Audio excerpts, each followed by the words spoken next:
우리가 에베소서 말씀을 계속 공부하고 있는데요. 에베소서 전반부는 교리적인 내용, 후반부는 실천적인 내용. 그래서 새 사람을 우리가 입었다. 그래서 새 사람에 맞는 그런 윤리의식으로 살아야 된다. 이런 내용을 공부하고 있습니다. 그런데 여기서 우리가 생각할 것은요. 이 성경적인 윤리를 강조하다 보면 이런 생각이 들 수 있습니다. 기독교 신앙이라는 게 도덕적 교훈과 차이가 뭔가? 왜냐하면은 꼭 기독교가 아니라도 불교나 유교에서도 착하게 살라는 말 많이 하잖아요. 선하게 살라는 말 많이 하고. 그래서 이 기독교에서 이 신앙 윤리에 대해서 이야기하다 보면 헷갈리는 거예요. 그러면 세상의 윤리와 도덕과 뭐 그렇게 차이가 있는가? 기독교가 세상의 윤리와 무슨 차이가 있는가? 그 차이를 오늘 1절이 이야기해 줍니다. 1절. 우리 1절을 한번 읽어볼까요? 위에 1절 시작. 그러므로 사랑을 받는 자녀같이 너희는 하나님을 본받는 자가 되고. 사랑을 받는 자녀.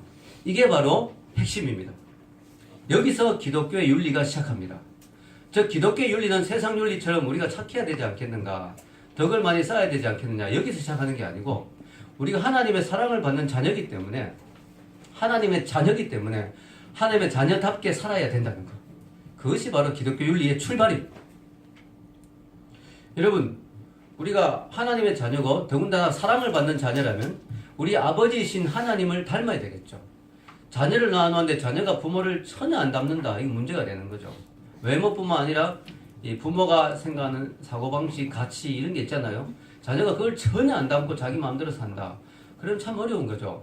우리가 윤리적인 삶을 살아야 되는 이유는 우리가 착하게 살아서 인정받기 위해서가 아니라 이미 하나님의 자녀되었기 때문에 하나님의 자녀답게 살기 위해서 우리가 노력하는 것이죠.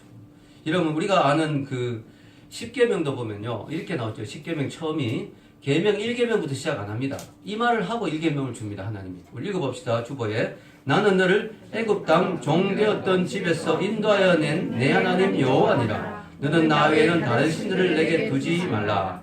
이 1계명 너는 나 외에 다른 신을 내게 두지 말라는 이 말씀 앞에 이 전제가 먼저 들어갑니다. 내가 너를 애굽에서 건져냈다. 난 너의 구원자다. 너는 나의 백성이다. 내 자녀다. 그러니까 이렇게 살면 좋겠다. 라고 하나님이 말씀을 주는 거야. 즉 무슨 말이냐. 하나님이 너 이 계명들 10가지가 있는데 이걸 잘 지켜라. 이걸 지키는 거 보고 내가 잘 지키면 내가 너를 구원해주고 내 백성 삼겠다. 이렇게 하신 게 아니에요. 애굽에 이집트에 노예로 있을 때 계명을 주신 게 아니라는 거예요. 일단 건져내고 보신 거예요. 건져내고. 일단 구원하고 보신 거예요. 일단 하나님의 자녀 삼고 보신 거예요. 그리고 말씀하시는 거죠. 너는 이미 나의 자녀가 됐다. 나의 백성이 되었다. 내 사랑하는 자녀가 되었다. 그러니까 하나님의 자녀로서 이렇게 살면 얼마나 좋겠니? 라고 말씀을 주시는 겁니다. 이런 정체성이 없이 기독교 신앙의 윤리를 이야기하면은 그것은 세상의 도덕적인 윤리와 차이가 없어요. 여러분, 그래서 우리가 하나님의 자녀된 것은요, 존재론적인 것이지 윤리적인 게 아닙니다.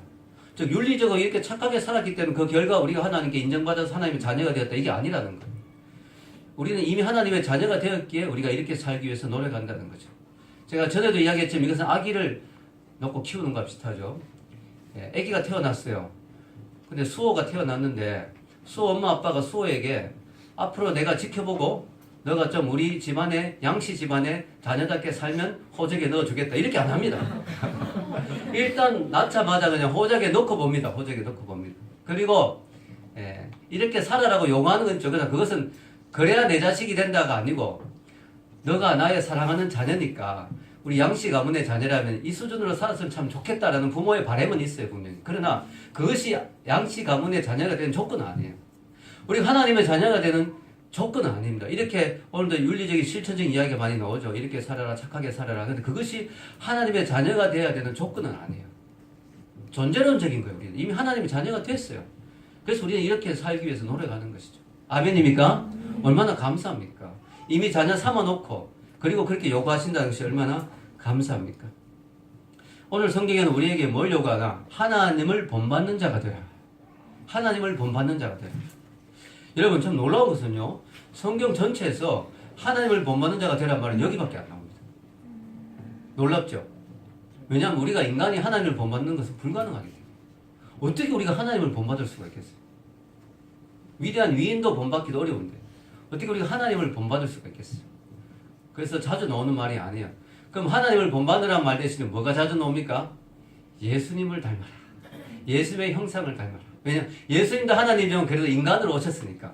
그래도 우리가 어느 정도 흉내를 낼 수 있잖아, 예수님을. 그래서 사실은 예수님을 닮아란 말이에요. 하나님을 본받으라. 그래서 오늘 하나님을 본받으란 말 바로 뒤에 예수님 이야기가 나와요. 바로 1절 뒤에 2절이 뭐라고 나옵니까? 2절 한번 읽어볼까요?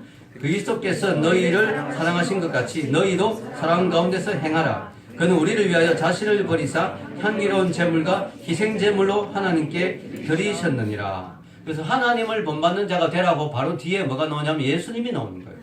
그리고 예수님의 그럼 뭘 닮으란 말이냐? 예수님의 능력을 우리가 담기는 어렵겠죠. 물론 예수님의 이름으로 기도하면 역사가 일어나지만 그러나 예수님 같은 능력을 갖기는 어렵겠죠. 예수님의 사랑을 닮아라. 아멘.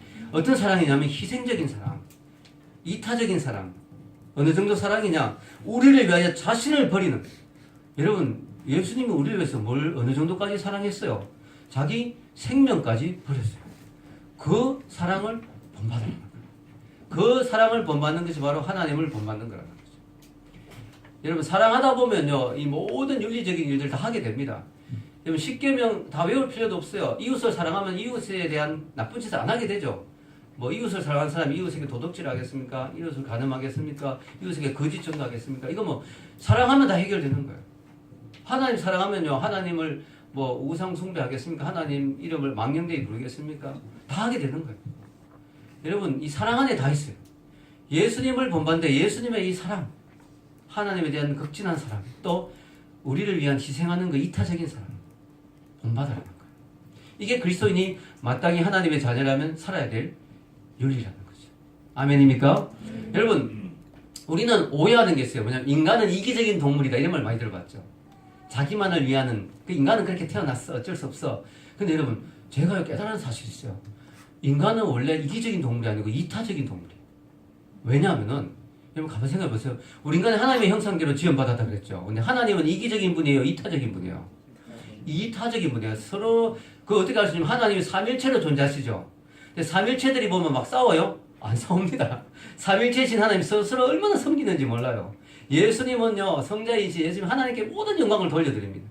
하나님은요, 예수님께 모든 그런 권세를 또 주십니다. 성령님은 자기를 안 드러내고 예수님을 엄청나게 높입니다. 너무너무 이타적이에요. 이 삼일체이신 그분은 우리 성부, 성자, 성령 하나님은요, 너무너무 상대를 사랑하고 섬겨요. 아주 이타적인, 이기적인 분이 아니죠. 그럼 생각해보세요. 우리가 하나님의 형상으로 지원받았다면 우리가 이기적인 존재로 지원받은 거예요? 이타적인 존재로 지원받은 거예요? 이타적인 존재로 지원받은 거예요. 그걸 어떻게 알 수 있냐면요. 여러분이 만약에 혼자 모든 걸 다 가지고 모든 걸 다 누리면 행복할 것 같죠? 안 행복합니다. 안 행복해요. 그러나 만약에 여러분이 가진 것을 나누어주고 남을 섬기면 손해보는 것 같잖아? 근데 여러분 그런 거 경험해봤죠? 다른 사람을 베풀고 섬길 때 뿌듯하죠? 행복하죠? 마음 깊은 데서 기쁨이 올라오죠? 왜냐? 우린 그렇게 지원받았기 때문에.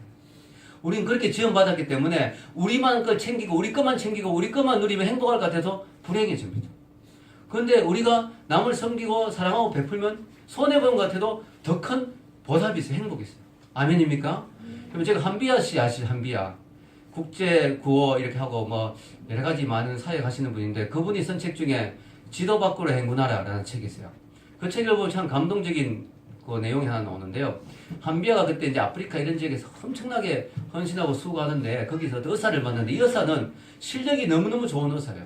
그래가지고 이 의사는 자기가 있는 나라면 미국인가 영국 의사인데 자기가 있는 나라에서 그 실력으로 돈을 벌면 뭐 수백만 불을 벌 수 있는 엄청나게 돈을 많이 번 의사예요. 근데 이 의사가 아프리카에 와서 엄청나게 고생하면서 생명의 위협도 있잖아요. 그러면서 돈은 못 벌죠. 전부 자원봉사죠. 그러면서 고생하고 수고하는데 한비아가 보니까 잘 이해가 안 되는 거예요. 그래서 물어봤어요. 당신은 엄청난 재능이 있는 분 아닙니까? 엄청난 기술이 있는 분 아닙니까? 그 재능과 기술로 본국에서 엄청나게 부자가 돼서 살 수 있는데 왜 여기서 이 고생하고 있습니까? 그 사람이 멋진 대답을 했어요. 제가 가진 재능을 저만을 위해서 쓰면 너무 아깝지 않겠습니까? 너무 멋있는 대답이죠. 이 귀한 재능을 저만을 위해서 쓰면 너무 아깝지 않겠습니까? 멋진 대답이에요. 멋진 대답. 여러분 우리는요. 이기적인 존재가 아니라 이타적인 존재로 지원받았어요. 여러분 다른 사람을 섬겨보세요. 행복해요. 기뻐요. 감사해요. 그런데 우리가 문제는 죄가 들어와가지고 성경에 보면 죄가 들어와서 우리가 어떻게 하나님의 형상이 깨어졌죠. 그래서 우리가 이타적인 존재로 지원받았는데 지금 뭘 위해서 살아요? 나만을 위해서 사는 이기적인 존재로 변했어요. 이게 원래 우리 모습이 아니에요. 이게 정상적인 모습이 아니에요. 그럼 예수님이 왜 오셨느냐? 예수님이 인간이 보여줄 수 있는 최고의 이타적인 사랑을 베풀면서 우리에게 깨어진 형상을 회복하고 이기적인 우리를 이타적인 사랑을 하는 사람으로 회복시키기 위해서 오신 거예요. 아멘? 그걸 위해서 오신 거예요. 그게 바로 예수님의 희생과 헌신이에요. 얼마나 아름다운 모습입니까?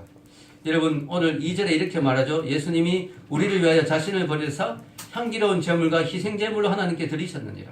우리가 남을 위해 희생하고 헌신하고 수고하고 베풀 때 하나님 앞에 그게 뭐예요? 향기로운 제물이 된다는 거예요. 남을 위해서 살 때 하나님 앞에 악취가 풍긴다는 거예요. 악취가. 냄새 난다. 그런데 우리가 다른 사람을 위해서 희생하고 섬기고 헌신할 때 그것은 하나의 희생제물이고 아름다운 헌신이고 제물이고 향기로운 제물이라는 거예요. 얼마나 아름답습니까? 여러분 이걸 본받으라는 거예요. 이걸 본받으라. 여러분 우리가 이게 부담스럽지만요. 이기적으로 살지 말고 이타적으로 살아라. 남을 위해서 희생하고 헌신하라. 하나님을 본받으라. 이게 부담스러운 말이긴 한데요. 그러나 어떻게 보면 특권이에요. 특권.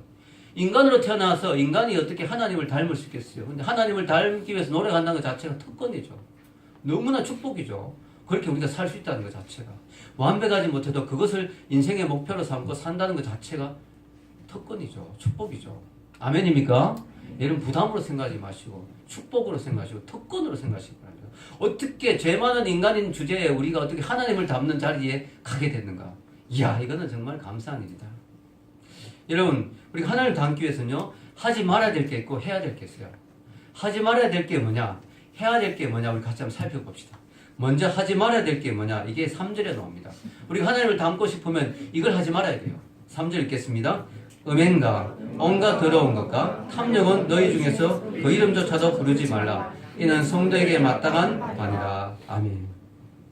세 가지가 나오죠. 뭐요? 음행, 더러운 것, 탐욕. 이거 하지 마라. 이거 하면 하나님 닮지 못한다. 음행은 여러분 특별히 성적인 죄를 말하는 거예요.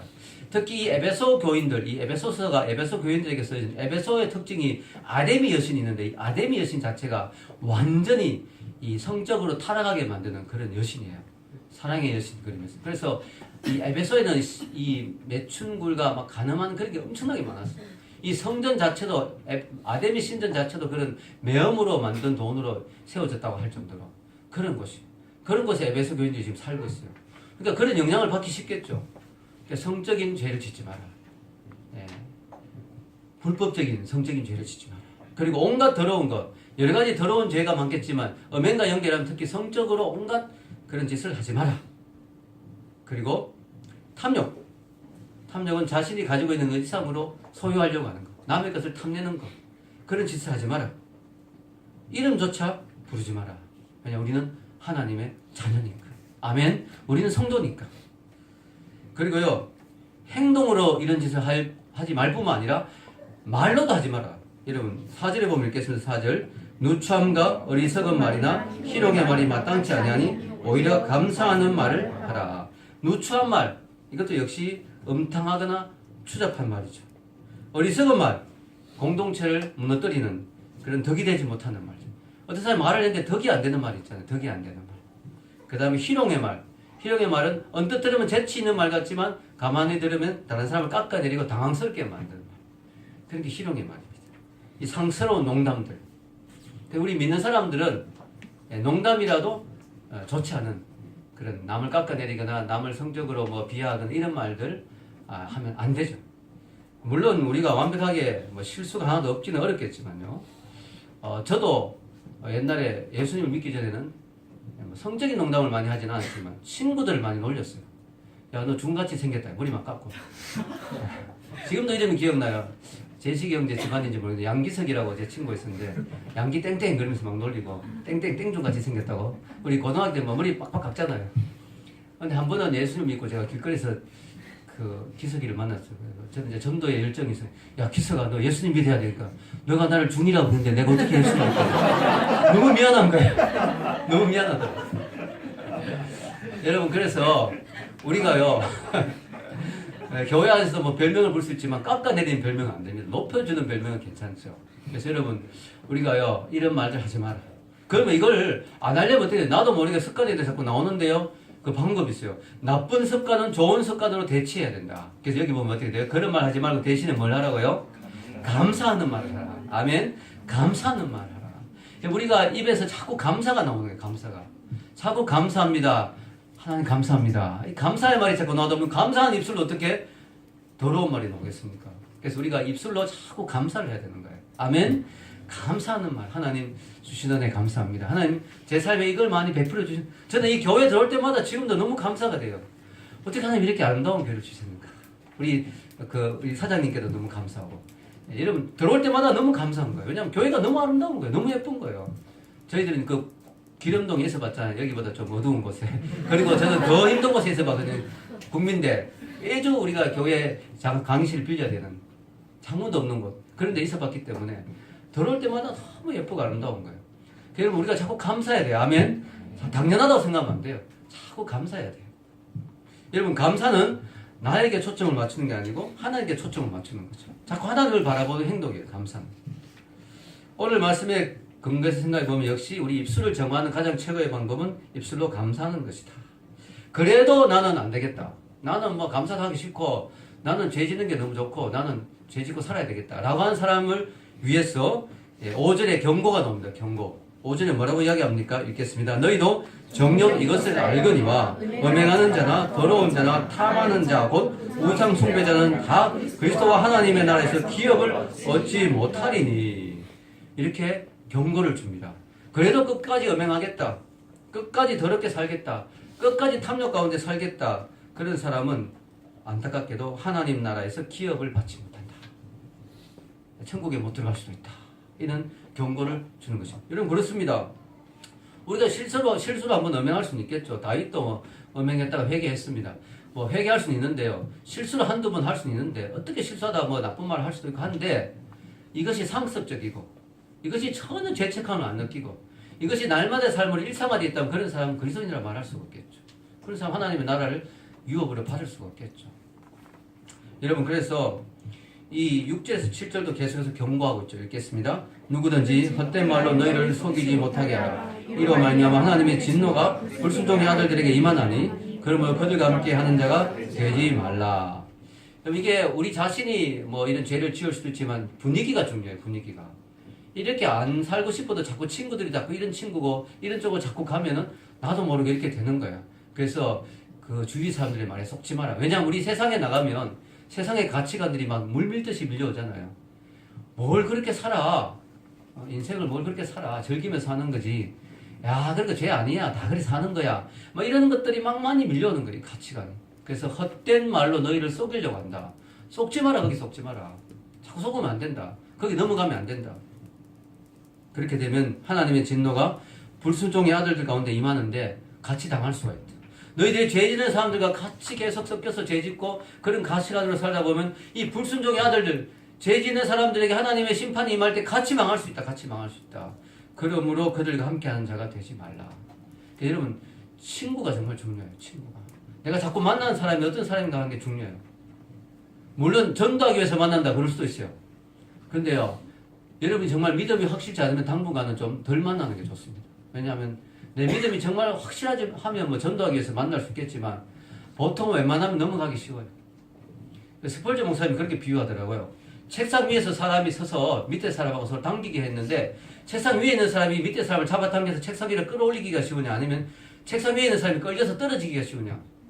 떨어지는 게 훨씬 쉽거든요. 끌어올리기엔 2배의 힘이 필요해요. 그죠? 그래서 내가 세상 사람들 친구를 만날 때 2배의 능력이 있어서 전도할 수 있는 능력이 있다면 만나고 아니면 당분간은 좀 절제해야 됩니다. 여러분 우리가 성경에도 보면요. 시편 1편에 이런 말씀이 있죠. 읽겠습니다. 복 있는 사람은 악인들의 꾀를 따르지 아니하며 죄인들의 길에 서지 아니하며 오만한 자들의 자리에 앉지 아니하고 이런 죄인들 또 악인들 오만한 자들의 자리에 자꾸 가서 앉고 그들과 같이 있다 보면 그렇게 되는 거예요. 그래서 여러분 우리가 자꾸 평상시에 누구와 함께 시간을 보내느냐 이게 되게 중요해요. 여러분 할 수 있다면 이렇게 예배의 자리, 하나님의 이야기를 하는 자리, 하나님을 높이는 자리, 찬양하는 자리, 기도하는 자리에 자꾸 나오시기를 축원합니다. 누구의 소리에 귀를 기울이냐 이것도 중요해요. 여러분 세상에 어떤 영화나 음악이나 드라마나 이런 것들은 잘못된 가치관을 주는 경우가 되게 많아요. 그래서 그런 것 가르쳐서 듣고요. 하나님의 음성을 자꾸 들으려고 해요. 큐티하고 찬양 듣고 하나님의 음성을 자꾸 들어야 될 줄로 믿습니다. 여러분 목사도 별 수 없어요. 목사도 자꾸 세상적인 거 듣다 보면 세상으로 자꾸 가요. 찬양 들으면 은혜 받아요. 이게 여러분 누구나 그래요. 그래서 우리가 자꾸 의식적으로 은혜의 자리에 나와야 될 줄로 믿습니다. 오늘 성경은요, 이렇게 하지 마라, 이런 거 하지 마라. 대신에 뭘 해라고 하느냐, 뭘 하라고 하느냐. 8절 계속 8절. 너희가 전에는 어둠이더니 이제는 주 안에서 빛이라. 빛의 자녀들처럼 행하라. 우리가 해야 될 일이 뭐냐? 하나님을 본받기 위해서는 빛의 자녀처럼 살아라. 너무 멋있는 말이죠. 빛. 어둠보다 빛이 얼마나 좋습니까? 그죠? 어둠 속에 있는 자가 아니라 빛에 있는 자.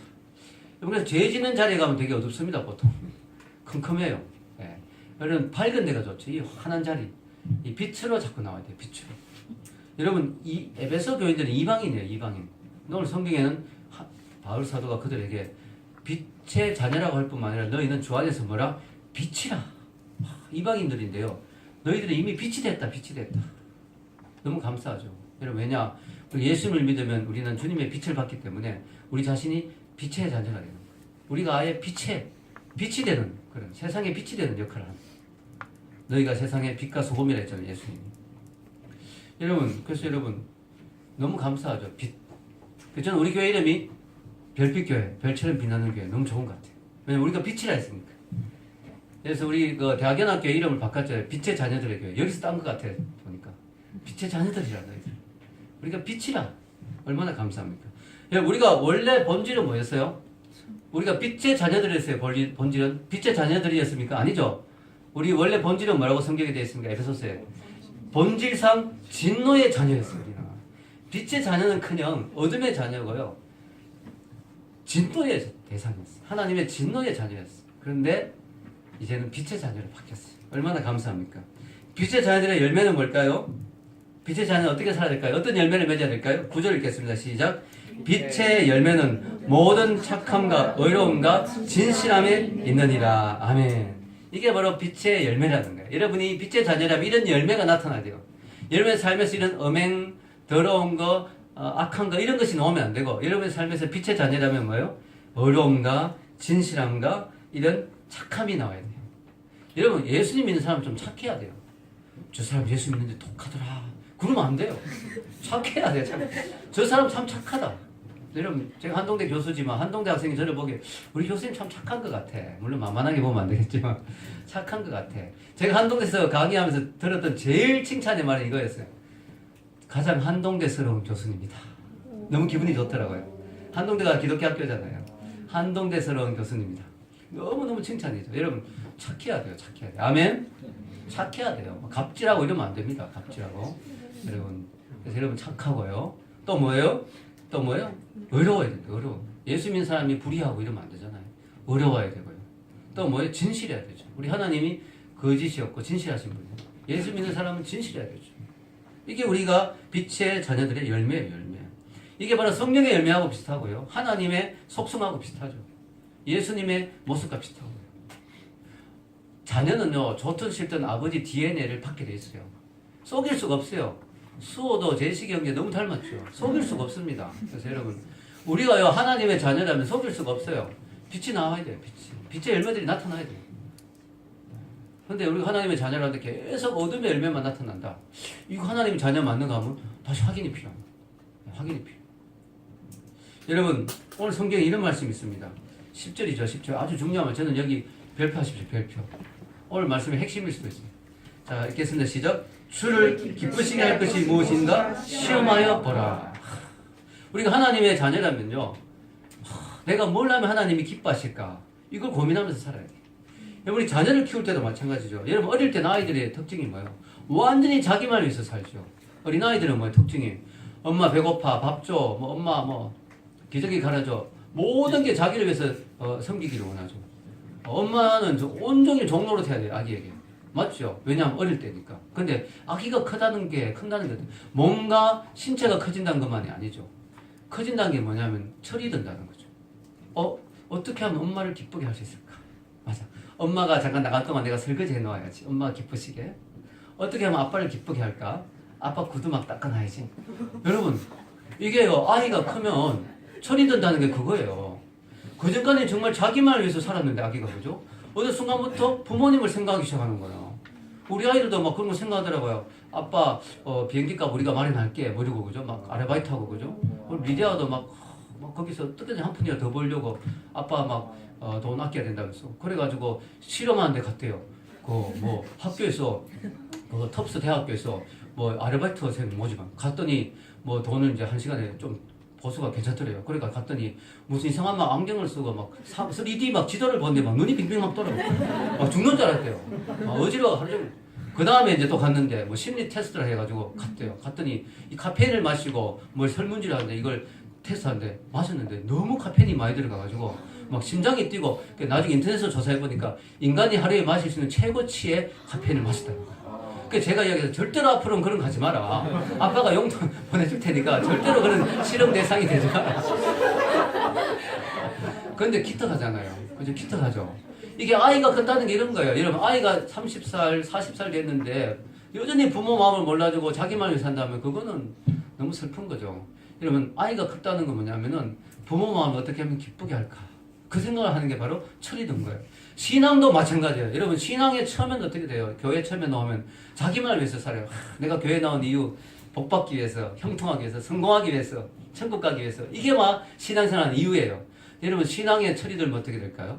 신앙의 성수가 하면 어떻게 될까요? 내가 어떻게 하면 하나님을 기쁘시게 할까? 아멘? 내가 어떻게 하면 하나님의 뜻대로 살까? 아멘? 내가 어떻게 하면 하나님께 쓰임받을까? 내가 어떻게 하면 하나님이 기뻐하시는 삶을 살까? 이렇게 생각이 들어가는 게 이게 바로 신앙이 자란다는 거예요. 여러분, 신앙생활 10년, 20년 했는데도 여전히 자기만을 위해서 살고 복받기만을 위해서 자기 혼자 복받기만을 위해서 교회 다닌다. 그러면 아직까지 철이 안 든 거죠. 오늘 성경은 말하잖아요. 하나님을 어떻게 하면 기쁘시게 할지 좀 생각해봐라. 여러분, 이런 하나님을 기쁘시게 하는 삶을 살고 싶다는 그런 자세가 필요해요. 가끔씩 청년들이 제게 와서 이야기합니다. 목사님, 제가 신앙생활 이렇게 오랫동안 했는데 왜 저는 복을 받지 못하는 거죠? 이런 말을 합니다. 그때 제가 그 친구들에게 하고 싶은 말은 이런 겁니다. 당신이 복 받을 만한 자세로 주님 앞에서 헌신을 했습니까? 당신이 정말 진정 믿음으로 살았습니까? 정말 당신이 하나님 앞에서 그만큼 복 받을 만큼 충성했습니까? 이런 말 하고 싶은데 시험 들까봐 참아 못합니다. 참아 못하겠더라고요. 시험 들까봐. 근데 강대상에서 제가 오늘 강단에서는 이야기합니다. 여러분, 그렇잖아요. 우리가 하나님 복 주세요 이것만 자꾸 생각하지 말고 내가 하나님을 기쁘시게 했느냐 이거지. 내가 하나님 앞에 제대로 헌신했느냐 이거지. 제대로 충성했느냐 이거죠. 여러분, 많은 사람들이 헌신은 1원짜리 헌신을 하고 축복은 1억짜리 축복을 받고 싶어 합니다. 이거야말로 도둑놈 신부 아니겠습니까? 헌신은 1원짜리 헌신을 해놓고 축복은 1억짜리를 기대하는 거예요. 대부분이 그래요. 이게 바로 잘못된 생각이죠. 여러분, 어떻게 우리가 하나님을 기쁘시게 할까요? 성경에 보면 믿음이 없이는 하나님을 기쁘시게 못한다. 믿음이 없으면 믿음을 달라고 기도해야죠. 믿음이 있어야 되고요. 하나님께 찬양하고 감사의 제사를 올릴 때 하나님 또 기뻐하시죠. 또 여러분, 우리가 기독교의 가장 기본이 주일 성수예요. 주일 성수.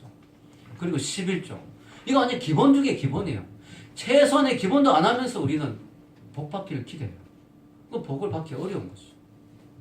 제가 이번에 극동방송에서 김장한 목사님이 이렇게 사모님 쓰신 책이 있잖아요. 나눠드렸잖아요. 몇 분에게 후원하신 분. 제가 그 책을 처음부터 끝까지 읽어봤는데 그 중에 이런 흥미로운 이야기가 있더라고요. 김장한 목사님의 아들도 목사예요. 목사. 근데요, 이 아들이 김요셉 목사님이 이제 수원 쪽에서 기독교 초등학교를 세우려고 기도를 오래 하고 이제 허락을 받아가지고 이제 세는데 돈이 많이 필요하잖아요. 학교를 세우려면. 아버지에게 부탁하니까 아버지가 이제 여러 가지 미국 선교사님이 보내준 돈으로 사놓았던 그 가수원하고 또 땅하고 이렇게 해가지고 돈을 아들에게 이제 주었대요. 그래가 이걸로 이제 학교를 지어봐라. 그게 30억이었대요. 30억. 근데 그 돈을 딱 받았는데 학교를 지어야 되는데 아버지와 아들이 실갱이가 돼버려진 거예요. 아버지는 30억을 이제 팔아가지고 30억을 딱 받아 아들에게 넘겨주면서 제일 먼저 할 일이 11조를 해야 된다. 근데 아들은 11조 3억이잖아요. 엄청 큰 돈이에요. 근데 계산해보니까 이 학교를 짓는데 30억까지 안 되는 거예요. 절반밖에 안 돼, 그 돈으로도. 아직까지 돈이 더 필요해요. 근데 또 거기서 11조를 떼니까 이거 너무 돈이 아깝다는 생각이 드는 거예요. 그래 아들은 그냥 아버지 이거 어차피 하나님 일하는 건데 그냥 이게 교회 지어야 되는 거 그냥 이 돈으로 지읍시다. 그냥 그 학교 지읍시다. 그걸로도 모자랍니다. 아버지 아니야. 하나님을 기쁘시게 하는 게 중요해. 하나님 원하는 걸 먼저 해야지. 그거 가지고 오래 싸웠는데 이제 아버지 돈이니까 어쨌든 결국 아들이 굴복해서 3억을 11절 한 거야. 아들 느낌이 떼먹히는 느낌이 들더래. 근데 한 달 후에 한전에서 연락이 왔어요. 아, 거기 학교가 들어온다는 말 들었습니다. 한전에 고압선을 그쪽으로 연결해야 될 일이 있는데, 아, 이게 좀 학교가 들어오면 상당히 문제가 됩니다. 그래서 그 땅의 일부분을 좀 저희들에게 좀 팔 수 없겠습니까? 그럼 저희들이 필요한 나머지 공사들 다 도와드리겠습니다. 그래서 땅의 일부분을 고압선이 갈 수 있도록 그렇게 다 해가지고 처리를 해줬더니, 그걸 위해서 한전에서 와서 모든 걸 다 고압선 위험 없이 다 할 수 있도록 해주고, 학교 들어간 진입로, 길도 닦는데 엄청 돈이 많이 돼. 그것도 다 닦아주고, 전기 공사도 다 해주고 해가지고, 돈이 엄청나게 돼야 될 일이 한꺼번에 다 해결이 된 거예요. 그래 이게 한전에 도움이 없었으면 얼마나 들었을까 계산해보니까 30억이 들어요. 그래서 하나님이 그만큼 다 갚아주신 거예요. 할렐루야. 제가 그 이야기를 보면 참 많이 감동을 받았습니다. 여러분 그렇습니다. 우리 하나님은 인격적인 분이에요. 인격적인 분. 여러분 사람만 자꾸 감동시키려고 하지 말고 하나님을 감동시키시길 축원합니다. 우리 하나님을 감동시켜야 돼요. 여러분 단순히 돈만의 문제가 아니에요. 여러분 하나님을 사랑하고 하나님 앞에 정말 헌신하고 희생하고 하나님을 위해서 살고 하나님을 감동시키십시오. 여러분 하나님이 여러분 인생 하나 책임 못 지시겠습니까? 우리 하나님이 그렇게 시시한 분입니까? 여러분 하나님을 기쁘시게 할 것이 뭔지 한번 고민해 보십시오. 오늘 성경은요 우리가 주 안에서 빛이라고 했어요. 주 안에서 빛이라고 하는 이 정체성을 가진 우리가 어둠의 일에 대해서 어떻게 행동해야 될까요? 주 안에서 빛인 우리가 어둠의 일에 대해서는 우리가 어떻게 그들을 대해야 될까요? 11절에서 13절에 이런 말씀이 있습니다. 한번 읽어보겠습니다. 너희는 열매 없는 어둠의 일에 참여하지 말고 도리어 책망하라. 그들이 엄밀히 행하는 것들은 말하기도 부끄러운 것들이라. 그러나 책망을 받는 모든 것은 빛으로 말미암아 드러나나니 드러나는 것마다 빛이니라. 아멘. 우리가 어둠의 일에 참여하지 않는 사람이 될 뿐만 아니라 뭐요? 책망해야 됩니다. 어둠의 일에 대해서. 이거 어둠의 일입니다. 잘못됐습니다. 말로도 책망할 수도 있겠지만 그 빛이라는 존재 자체가 어두움을 책망하는 거야. 여기 방에 어둠으로 가득 찼다고 생각해봐요. 스위치를 켜는 순간 빛이 착 들어가면서 어둠이 확 물러나게 되죠. 어둠이 책망받는 거죠. 여러분 빛이라는 빛의 존재인 우리가 있는 것 존재 자체가 어둠의 사람들에게 책망하는 역할을 하게 됩니다. 저절로. 여러분 그래서 여러분 우리가 정직하게 살면요 속이고 거짓말하는 사람이 벌써 우리 때문에 우리의 존재 때문에 자기가 잘못된 걸 느끼게 돼요. 네. 우리가 불의하지 않게 살면 어렵게 살면 불의한 사람들이 자신도 모르게 심판을 받게 돼요. 왜냐하면 자기의 불의가 드러나요. 때로는 빛을 핍박하기도 하죠. 자기가 불편하니까. 그래서 예수님이 십자가에 죽었잖아요. 예수님의 존재 자체가 바리새인들에게 걸림돌이 되는 거예요. 종교인, 종교 제사장들 그들은 예수님이 나타나기 전까지는 뭔가 배설로 누렸는데 예수님이 탁 나타나니까 자기가 잘못됐다는 게 드러나 버린 거예요. 예수님 죽여버린 거죠. 여러분 빛인 우리 존재 자체가요. 여러분의 가정에서 직장에서 여러분 친구들 사이에서 어둠의 일을 드러나는 역할을 하게 되는 거예요. 그런데 내가 직장에 있는데 전혀 어둠의 일이 드러나지 않는다. 왜냐면 나도 컴컴하니까. 그러면 안 되겠죠. 그러면 안 되겠죠.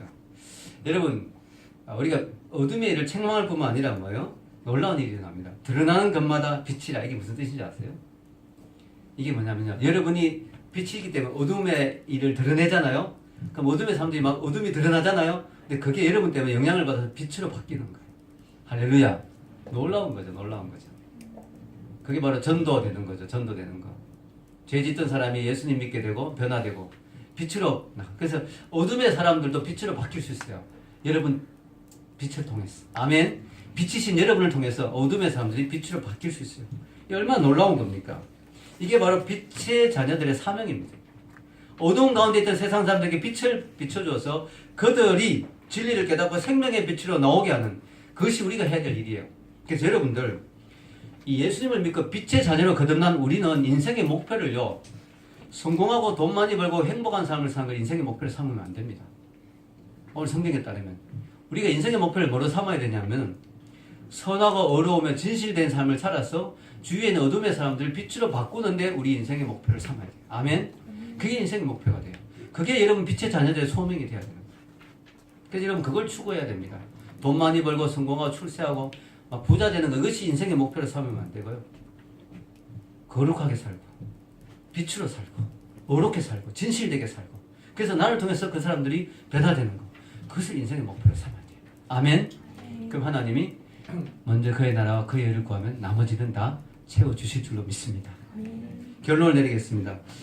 오늘 바울은요, 이 빛과 어둠에 대해서 쭉 이야기하고 결론은 뭐라고 이야기하냐면요, 14절에 이렇게 말합니다. 읽겠습니다. 그러므로 이르시기를 잠자는 자여 깨어서 죽은 자들 가운데서 일어나라. 계속해서 너에게 비추이시리라 하셨느니라. 아멘. 여러분, 우리 믿는 사람도 세상에 살다 보면요, 세상 사람과 별 차이 없이 사는 경우가 되게 많아요. 세상 사람들이 생각한 대로 생각하고, 세상 사람들이 사는 대로 살고, 세상 사람들이 가치관 대로 살고, 세상 사람들이 추구하는 대로 추구하고, 그게 뭐냐면 바로 자는 상태. 나도 모르게 취해버린 거예요. 나도 모르게 세상의 것에 영향을 받아서 나도 모르게 몽롱한 잠에 취한 거죠. 우리가 이렇게 돼버리면 안 되는 거죠. 왜냐하면 우리가 세상 속에 살지만 세상 사람과 똑같이 살아서 안 되는 이유가 뭘까요? 소속이 다르기 때문에. 세상 사람은 어둠에 속해 있고 우리는 빛에 속해 있는데 어떻게 우리가 똑같이 살 수가 있겠어요? 그런데 그렇게 사라져요. 살다 보면 나도 모르게. 왜냐하면 세상의 영향이 너무 크니까. 세상의 물결이 너무 강하니까. 그렇기 때문에 이 말씀이 필요한 거고요. 어둠 속에 자던 자여 다시 깨어나라. 아멘. 일어나라. 주께서 너에게 비치시느니라. 아멘. 우리 주님은요, 죽은 자도 살리는 거예요. 나사로도 살려내신 주님. 우리 잠자는 우리를 왜 못 깨우시겠습니까? 아멘. 깨어나게 하시는 분이 주님이에요. 그래서 여러분, 우리 힘으로는 발버둥 치면 안 되고요. 깨워줘야 돼요, 누가. 여러분, 막 자고 있는데 누가 못 일어나면 깨워줘야 되죠. 우리 주님이 빛으로 쫙 여러분의 마음에 임하셨어. 여러분, 저는 이런 기도를 여러분이 많이 하면 좋겠어요. 하나님, 제 마음의 어둠을 비춰주세요. 제 마음의 어두운 부분 하나도 없도록 주님 비치신 주님이 구석구석 비춰주세요. 제 생각과 말과 행동이 어둡지 않도록 주님 비춰주세요. 아멘.